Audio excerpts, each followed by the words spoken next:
The landing gear is still down there. The engines are still down there. Crazy. We cross the Cascades and hit the slopes at a ski area that has unique runs at every turn. Plus, you know what I'm going to say, Gary? You light up my life. Oh, Leah, you did it again. The DIY projects that won't have you breaking hearts or your budget this Valentine's Day. And pizza on wheels.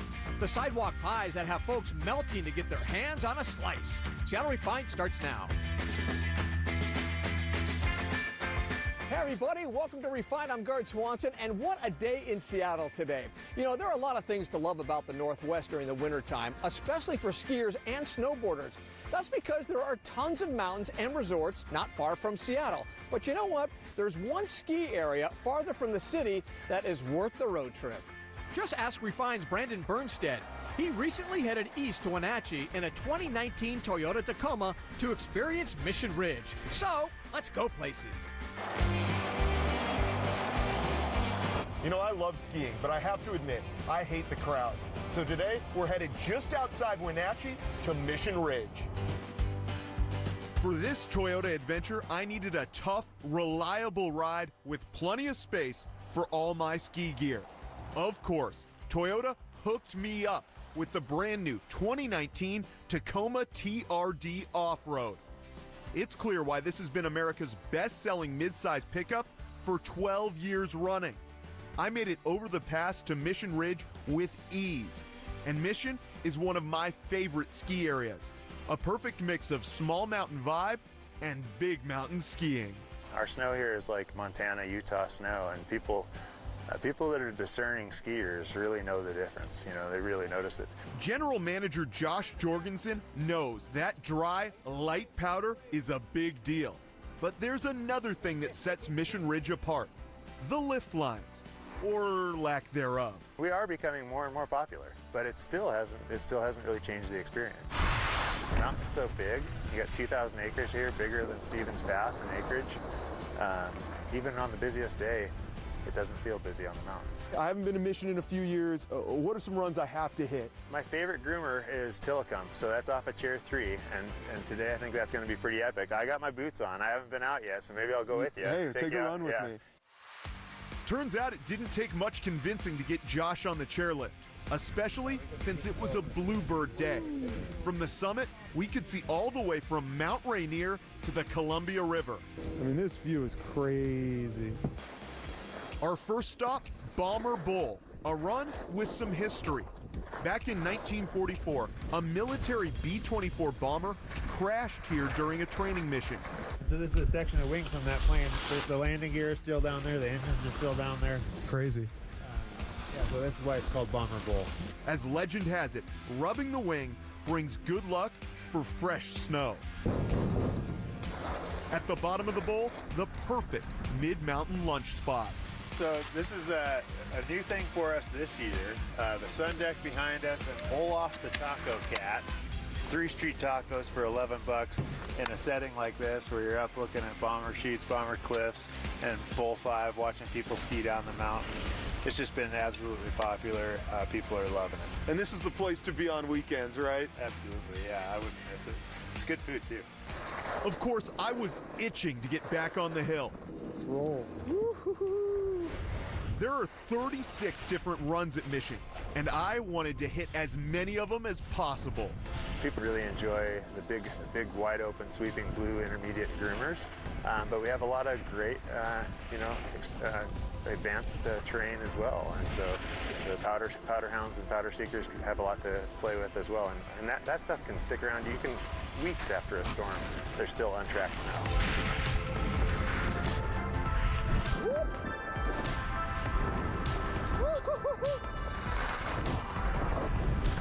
We just try and do everything we can with what we got, man, and make it all fun for everybody.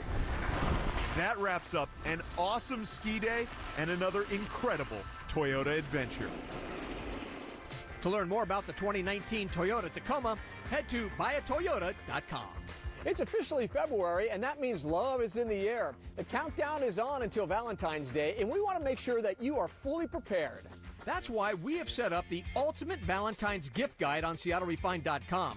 There's actually 22 ideas, so hopefully something will work for your sweetheart. To check it out, head to our website. You shouldn't have to break the bank this Valentine's Day. Sometimes the best gifts come with a little heart and a little glue. Refine's Malia Karlinski has some DIY ideas thanks to our sponsor, Seattle Goodwill. Seattle Goodwill is your one-stop shop for everything Valentine's Day. We caught up with DIY guy Gary Foy to get the scoop on festive finds and fun craft projects. So Gary, when it comes to Valentine's Day, Goodwill is actually a great place to go. Yeah, we have all kinds of great stuff. We carry a little bit of new items with tags, and we have a lot of decor, stuffed animals, just everything for Valentine's Day ready to go. Whether it's Valentine's Day or Chinese New Year, red furniture is always in stock here. If you want red, we've got it all. I really like this piece right here. It's kind of like you got a lot of cubby holes. You could probably put it on its side or sit it upright too. And it's all budget friendly. The best part about this is that we have sale days too. So we got 30% off, 50% off. We have $1.79 Mondays. And sometimes you'll come in and a nice piece of furniture will be $1.79. We also carry these cool lamps. How much do you think it is? $10. $10 for a beautiful lamp like that. It looks like it's crystal or something. And these flameless candles, which I know can be very expensive, new. Yeah, you can find them here. We have these all the time, and they're really inexpensive. You know what I'm going to say, Gary? You light up my life. Oh, Malia, you did it again. She always gets me on those. Yeah, and then what about this guy? I fell in love with this table, and where's it from? Crate and Barrel. Speaking of tables, Gary created a romantic tablescape. Yeah, I'll walk you through it. Okay. So definitely start with the table. Grab yourself a tablecloth, runner, of course. And then you want to build on top of that. Chargers, plates, gotta have one of these special credit cards. We sell these in our Valentine's aisle. This says an unexpected kiss, so it's a credit card for a kiss, of course. Oh, that's so nice. And that one just says I owe you. Are there any DIYs in here that we could make? There is. This hand-decorated plate and these cute little votive holders. Those are so cute. I can't wait to get started. Let's do it! So what do you need to make these darling Valentine's votives? Paintbrushes, little heart cutouts and gems, scissors, votive holders, glue gun and glue stick, ribbon, and Mod Podge. First step, Yes. votive holder. Okay. Then you want to grab yourself some hearts. And now you want to start grabbing this guy, You want to get your brush, okay? brush, and then Mod Podge. Okay, so just liberally wherever you want the hearts, right? Wherever you want hearts. Wow, that's a bam. Bam. Malia, now you got to let it dry. Okay. So when they're dry, you need to put the ribbon on. All right. And then we're just doing a bow. So now once you get your bow on there, you're going to put a little bling, huh? I'm gonna bling this out. So I always like to glue first and then, Ask questions later. yeah, glue first, ask questions later. So there's a little bit of glue, and Okay. then I just throw my gem on my glue. And that's easy peasy. Okay. So you get your votive, Votive, and then and then, plop. Ta-da! super cute. So Gary, what do you need to make these romantic Valentine's Day plates? They're great, aren't they? Super simple. Stamps, plates, pens. All right, Malia, step one, plate. What's great about them too is that you can totally personalize them. So let's personalize. I like to use these Krylon 18 karat gold pens. Okay. So I like to start off, I want to use these stamps first. Okay. All you're going to want to do is you just take the stamp and you cover it with whatever ink is there. And then you're just going to want to take it and then figure out where you want it. I'm going to go in the center and work around it. Okay. So I press it down. Pull it up. Nice. That's so cute, Gary. Yeah, so I'm gonna start with the curly Q, and all I'm gonna do is it's not very hard. You just wanna keep Oh, steady that's so hand cute. and just keep going around. There we go. Love it.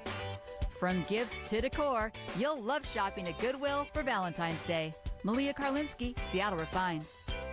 For more DIY projects from Seattle Goodwill, head to SeattleRefined.com. Seattle Refined is just getting started. I love when we come back here. Every time I'm like, how can I move back here? Refined chats with the jazz pop sensation Manhattan Transfer as they get ready for some hometown shows. Plus, I popped in for coffee and found this coloring meetup. It's pretty sweet. find out why grown-up coloring clubs are all the rage. We'll be right back. But first, Refine wants to send you to Hollywood for an Oscar after party. Just watch Live with Kelly and Ryan February 11th through the 15th and look for the travel trivia answer. You can then enter for a chance to win a trip to LA for the Live with Kelly and Ryan After Oscar show. To learn more, head to SeattleRefined.com/contests. Welcome back to Refined. I'm Gert Swanson. Music fans, get ready. This is a good concert month in Western Washington. And one of the biggest events is Justin Timberlake coming to the Tacoma Dome. It was rescheduled from last November. Trey Songz comes to the ShoWare Center in Kent on Valentine's Day. And for country music fans, Casey Musgraves is coming to the Paramount on the 19th. For a complete concert guide, all you have to do is head to our website. One of the most celebrated singing groups in the history of jazz pop is playing at Seattle's Jazz Alley this week. Oh, operator, information, give me Jesus on the line.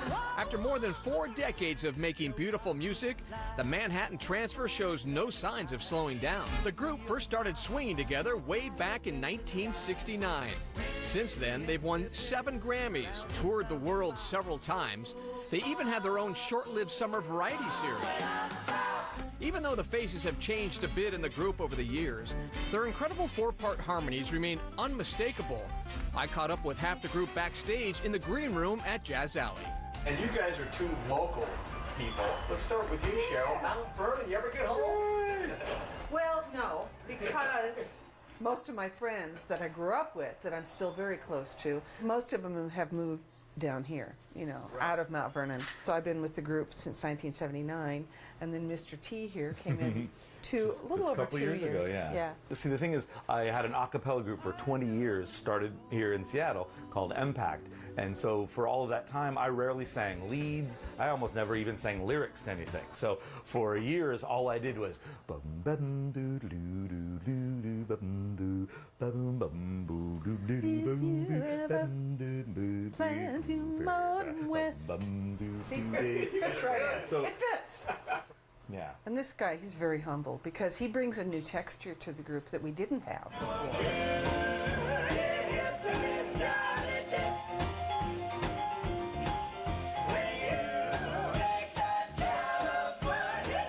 Cheryl, I know you've been in the business a long time, especially with the transfer. Anybody that you perform with that you guys just kind of have really good chemistry, just hit it off? Well, Ella Fitzgerald. Yeah. She's not bad.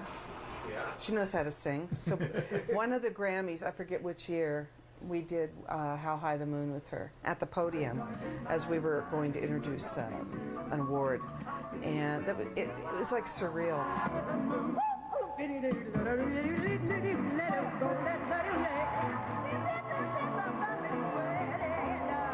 I know that Prince, different kind of music, and then David Bowie, same thing. Did you ever work with those guys, or what it meant to you when those guys passed away? No, I wish we would have worked with both of them. Yeah. Oh my God. Well, what I feel is their music was almost as quirky and unique from song to record as we were. You know, so I would think, had they both been alive today, that we probably could have maybe possibly worked with them at some point.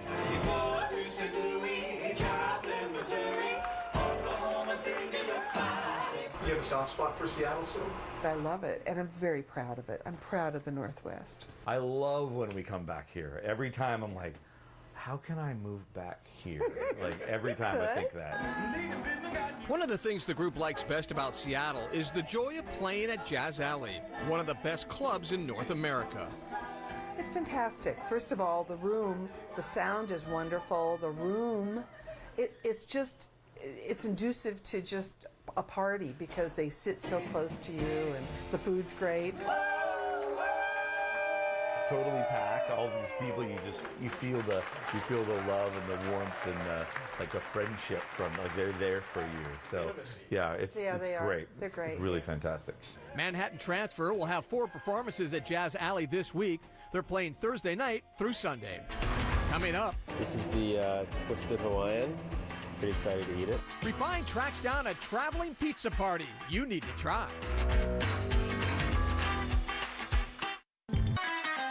Welcome back to Refined, everybody. I'm Gert Swanson. All right, you have been warned. This Saturday is National Pizza Day, and if you plan on celebrating, there are plenty of spots to choose from in Seattle. But if you want something a little different, may we suggest this gourmet pizza joint on wheels.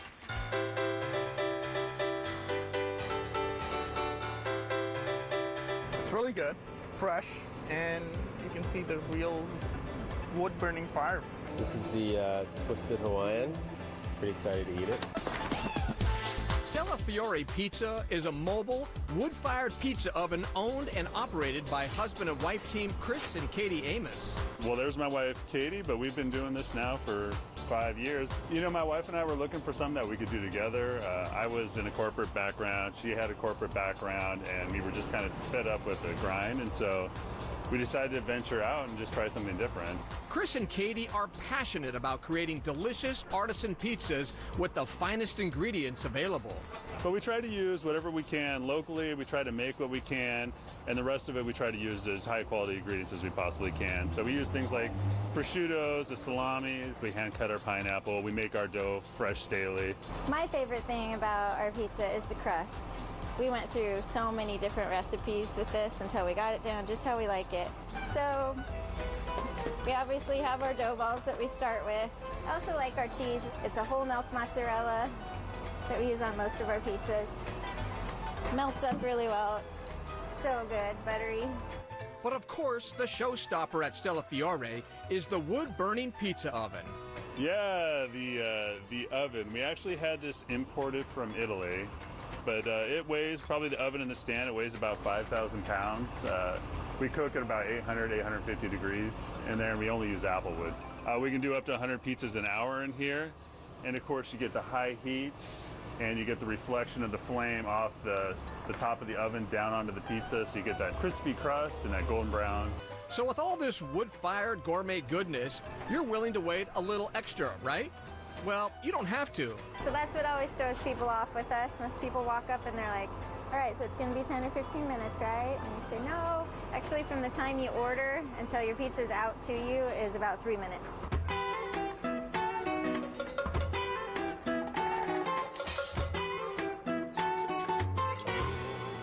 Really good pizza. The crust is really good, nice and soft, and it's wood-fired, so it's fresh.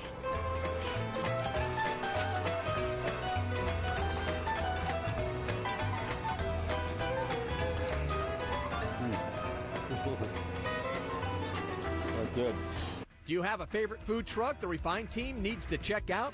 Email us at hello@seattlerefined.com and let us know. We'll be right back. Welcome back to the show. You know, there are a lot of ways to unwind and relax after a long day. Maybe a glass of wine or maybe a bath. But we found a more unusual activity that some people are doing to de-stress. Believe it or not, they are reaching for crayons. No crayons. As an adult, I don't use crayons.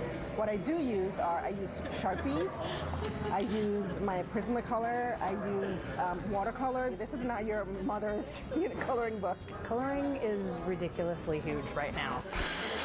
You can't get away from it. There are coloring books in airports, there are coloring books in the local grocery store. It's kind of nutty. And Andrea Kohler is helping it grow. My fiance went away for the weekend and I was coloring on a Friday night. I sat there and I was like, it'd be great to get people together. I wonder if anybody would want to come to a coloring meetup. So I put it out on Facebook on a couple of different groups that I was in. And I got like 40 or 50 people on each site that were like, I would totally come. And I was like, that's it, I'm doing this thing. Now her group, the Coloring Project Seattle, has over 600 members and hosts meetups like this one around Seattle. I popped in for coffee and found this coloring meetup. It's pretty sweet. Rachel and Kelsey just flew in from Washington, D.C. Now they're coloring. It's really therapeutic. It's very easy to turn off, kind of lose yourself. It feels necessary. It feels like I've needed to relax. Nadia Honeywell is a regular, and she says she comes back for the camaraderie. For me, I just find that if I go home, I'm not going to pick up coloring pencils and my book and do it by myself. It's nice to come here where there's people, you can talk, you meet new people. Enthusiasts say they color for relaxation and community, but Andrea says it goes much deeper. It's physiologically relaxing because it engages your logical brain, your creative brain, and your kinesthetic brain all at the same time.